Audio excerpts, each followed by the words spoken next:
अस्सलाम वालेकुम दोस्तों, उम्मीद करता हूँ आप सभी लोग खैरियत से होंगे। इस वीडियो में सऊदी अरब की ज़रूरी खबरें शेयर करूँगा। मक्का शरीफ के रीजन में अगर जाना है तो जितने भी गैर मुल्की हैं उनको जाने के लिए जो है एक परमिट लेने की ज़रूरत है, नहीं तो उनको जो है जेल हो जाएगी। कई केसेस में उनको डिपोर्ट कर दिया जाता है। और जो है इजराइल हमास के बीच में चल रहे जंग के बारे में ज़रूरी अपडेट है जो कि सऊदी अरब से है, क्योंकि सऊदी अरब में जो है गिरफ्तार किया जा रहा है आदमियों को अगर वो लोग जो है इजराइल हमास के बीच में हो रहे जंग के बारे में कुछ भी टिप्पणी कर रहे हैं। तो इसके बारे में आप लोगों को अपडेट दूंगा। कई लोगों को गिरफ्तार किया गया है। तो चलिए वीडियो की शुरुआत करने से पहले आप लोग से गुजारिश करता हूँ, अगर आप लोग मेरे चैनल पर नए हैं तो चैनल को सब्सक्राइब करके ऑल नोटिफिकेशन ऑन कर लीजिए। फेसबुक इंस्टाग्राम पे अभी तक फॉलो नहीं किया तो आप मुझे फॉलो कर सकते हैं। आपके कुछ भी कंसर्न डाउट ट्रेवलिंग के रिगार्डिंग रहे गल्फ कंट्रीज में तो आप मुझसे जुड़ सकते हैं। आपके कंसर्न जो है कमेंट में शेयर कर सकते हैं। दोस्तों वीडियो की शुरुआत करता हूँ। शुरुआत में एक अपडेट आप लोगों से शेयर करना चाहूँगा। रियाद रीजन से जो है एक फार्म हाउस पे जो है छापेमारी किया गया। वहाँ की पुलिस ने रियाद रीजन की छापेमारी किया। वहाँ पे जो है गैर मुल्कियों को पकड़ा गया, गिरफ्तार किया गया और उनको पब्लिक प्रोसिक्यूशन के हवाले किया गया। ये लोग जो है काला कांडी कर रहे थे जी। खाने पीने के जो चीज़ें होती हैं, जो फूड स्टफ्स होते हैं, उसमें ये लोग जो है पैकिंग में एक्सपायर चीज़ों पे जो है एक्सपायरी हटा के नई एक्सपायरी डेट लगा रहे थे। यानी एक्सपायरी चीज़ों को जो है फिर उसे वो लोग वैलिड करके और उसको जो है मार्केट में बेचने की तैयारी में थे। लेकिन इस पे जो है रियाद पुलिस ने उन लोगों को छापेमारी करके अरेस्ट भी कर लिया है।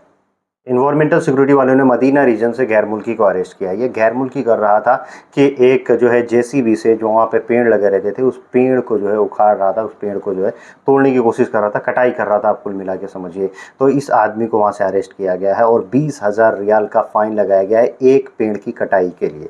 यानी एक पेड़ के एवज में 20,000 रियाल इसके ऊपर फाइन लगाया गया है। तो जो भी गैर मुल्की रहते हैं, अगर वो लोग कुछ इन कामों में इन्वॉल्व हैं, जेसीबी वगैरह चलाते हैं या कुछ भी, उनको जो है कभी कफिल बोल दिया कि भैया चलो तुमको ये काम करना है, ये पेड़ वगैरह जो है काटना है, उखाड़ना है, तो ये चीज़ें करने से बचिए। पहले उससे पूछ लीजिए कि उसके पास परमिशन है कि नहीं। गवर्नमेंट के द्वारा जो ऑफिसर्स होते हैं उनकी परमिट है उसके पास उस पेड़ को काटने की, तभी आप वहाँ पे जाके उस काम को करिए। नहीं तो जो है पकड़े जाएंगे तो फाइन आप ही को लगेगा, जैसे इस गैर मुल्की को लगा है। जिद्दा रीजन में इंडस्ट्रियल एरिया में एक इंक की फैक्ट्री में जो है बहुत ही ख़तरनाक तरीके से आग लगा।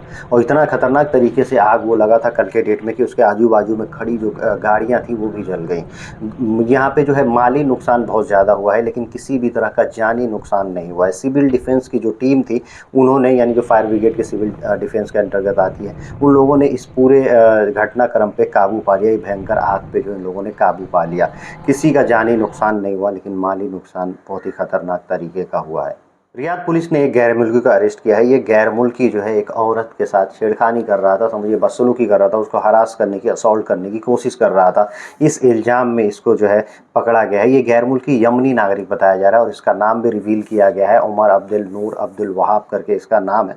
यमन का नागरिक था, सऊदी औरत के साथ, या कहाँ की औरत है ये नहीं बताया गया, लेकिन एक औरत के साथ असॉल्ट करने की कोशिश कर रहा था, उसको हरास करने की कोशिश कर रहा था। तो ये सब चीज़ें जो है यहाँ पे संगीन अपराधों में आती है। लोग पकड़े जाते हैं, फिर जेल कटते हैं, कई केसेस में डिपोर्ट भी हो जाते हैं। अगला अपडेट है मिनिस्ट्री ऑफ कॉमर्स की तरफ से। मिनिस्ट्री ऑफ कॉमर्स ने लोगों को अपडेट किया है कि फेक वेबसाइट से जो है आप लोग बचिए। फेक वेबसाइट जो है वो सर्च इंजन, यानी गूगल एक सर्च इंजन है, गूगल पे ही लोग कुछ भी सर्च करते हैं तो बहुत सारे सजेशंस आते हैं। अब उस सजेशन में लोग क्या करते हैं, मिलती जुलती वेबसाइट बना लेते हैं।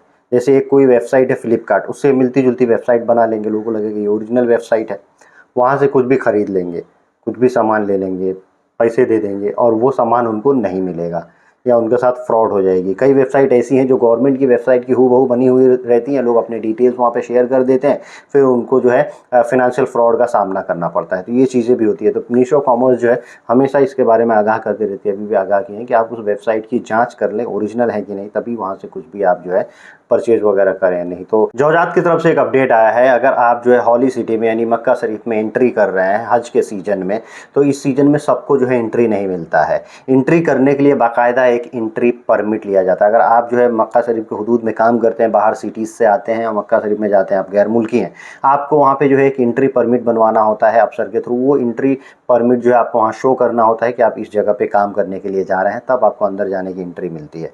कई केसेज में कई लोग बोलते हैं चलो भाई हमारी जिम्मेदारी दुनियादारी, अंदर एंट्री भी करा देते हैं, लोग चले जाते हैं।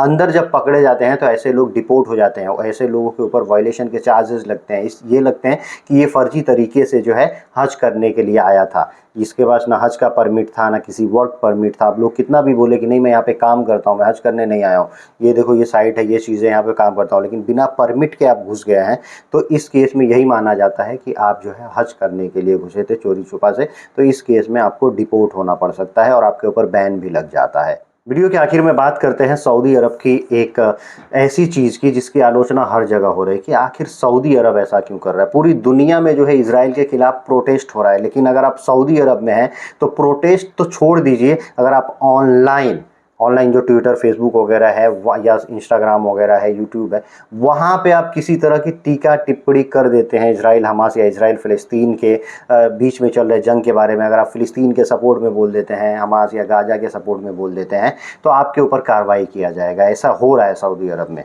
अब कई लोग बोल रहे हैं भाई सऊदी अरब ऐसा क्यों कर रहा है, तो सऊदी अरब ऐसा क्यों कर रहा है वो सऊदी अरब जाने, लेकिन लोग आशंकाएं जाहिर कर रहे हैं कि सऊदी अरब को डर है कि ऐसा करके मतलब हो सकता है कि विद्रोही यहाँ से निकल जाएँ कुछ और वो ईरान के सपोर्ट में चले, क्योंकि ईरान के जो विद्रोही एक हूती है वो हमेशा सऊदी अरब के अगेंस्ट में रहा है, उसके खिलाफ जो है इन दोनों के बीच में, यमन और सऊदी में, इसी वजह से लड़ाइयाँ होती रही।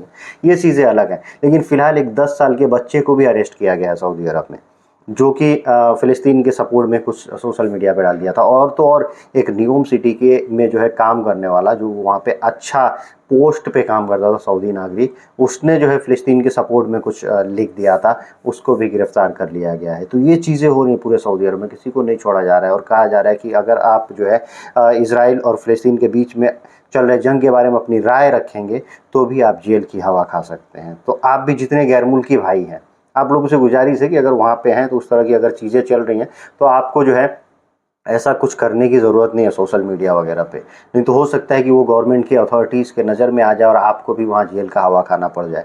अब सऊदी अरब क्यों कर रहा है, लोग इसके ऊपर जो है तल्ख टिप्पणी भी कर रहे हैं कि यार सऊदी अरब एक मुस्लिम ममालिक और ताकतवर देश है, पैसे वाला देश है मिडिल ईस्ट में, और वो जो है मदद तो कर रहा है फ़िलिस्तीन की, लेकिन जो लोग भी वहाँ की मदद कर रहे हैं, गवर्नमेंट को सपोर्ट कर रहे हैं, पैसे दे रहे हैं और वो वहाँ पे राहत सामग्री भी भिजा रहा है, लेकिन जो अभिव्यक्ति की आज़ादी होती है वो चीज़ें सऊदी अरब में अगर आप कहें तो ये इसको देखते हुए तो नहीं लग रहा है कि हम जो है अगर इजराइल के ख़िलाफ़ वहाँ कुछ बोल दिए तो ये चीज़ें, लोग कह रहे हैं कि इजराइल के ख़िलाफ़ वो इसके लिए भी नहीं सुनना चाहता है क्योंकि वो इजराइल के साथ जो है अपने रिलेशन बनाना चाहता है, और उसके रिलेशन बनाने के लिए, अपने जो है रिश्ते कायम करने के लिए कि बिजनेस के या किसी भी तरह के, तो उसमें जो है इसलिए वो जो है बर्दाश्त नहीं कर रहा है कि कोई इजराइल के ख़िलाफ़ बोले, क्योंकि वो चाहता है कि फ़िलिस्तीन एक अलग राज्य बने। उसका कंडीशन यही है, फ़िलिस्तीन अलग देश बन जाएगा तब हम इजराइल के साथ अपने रिश्ते जो है वो आगे बढ़ाएंगे, आगे चलाएंगे, उसकी एम्बेसी भी सऊदी अरब में खोलेंगे, लेकिन जब तक फ़िलिस्तीन राज्य नहीं बन जाएगा, स्टेट नहीं बन जाएगा, तब तक जो है हम ऐसा कुछ भी नहीं करेंगे।